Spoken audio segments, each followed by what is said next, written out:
దేవుని పరిశుద్ధ నామమునకు మహిమ కలుగును గాక. క్రీస్తునందు ప్రియులారా, బాగున్నారా? మనం అందరం బాగున్నాం. దేవుని యొక్క కృపలో ఈ రీతిగా మరి తరంలో మరి కాలంలో మనం నడిపించబడతా ఉన్నాం. దేవుని మీద ఆధారపడిన మన బ్రతుకులు ఎంత ధన్యమైనది, మన జీవితం ఎంత దైనికరమైనది. కృతజ్ఞులమై దేవునికి జీవించాలి.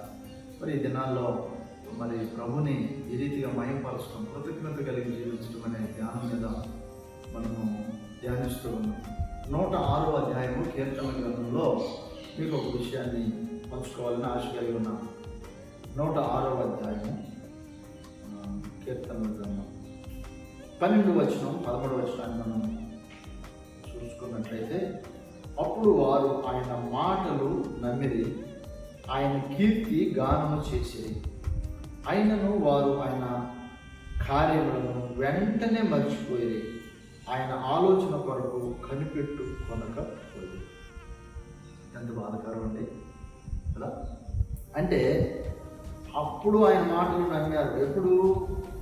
జయం వచ్చినప్పుడు, కలిసి వచ్చినప్పుడు, కార్యం జరిగినప్పుడు, బలహీనత నుండి విడిపించబడినప్పుడు, ఉద్యోగం వచ్చినప్పుడు, వ్యాపారంలో లాభం వచ్చినప్పుడు, కుటుంబం సక్సెస్గా నడిపించబడతా ఉందన్నప్పుడు, సమస్యలు ఏమి లేవు అనుకున్నప్పుడు, ఏమండి కొన్నిసార్లు అప్పుడు ఆయన మాటలు విన్నారు, ఆ తర్వాత వెంటనే మర్చిపోయారు. మరి నువ్వు ఎలా ఉన్నావు?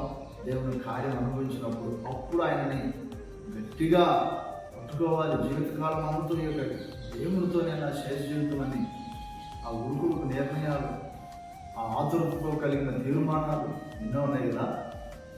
వీళ్ళలా ఆలోచిస్తాం. దేవుని మాటలు మరి మనం నమ్మటం మంచిది. మరి దేవుని కీర్తించడం అంతకంటే ఉన్నతమైనది.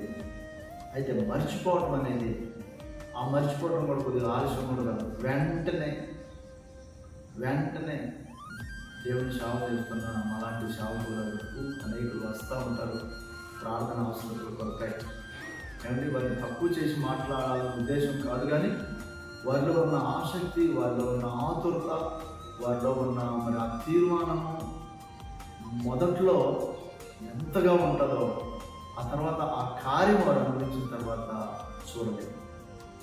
మరి మనుషులుగా దేవుని మాటలు కొంచెం తెలిసిన మనుషులుగా మనిషికే బాధగా ఉంటే దేవుని హృదయం ఎంత బాధపడుతుంది చూడండి.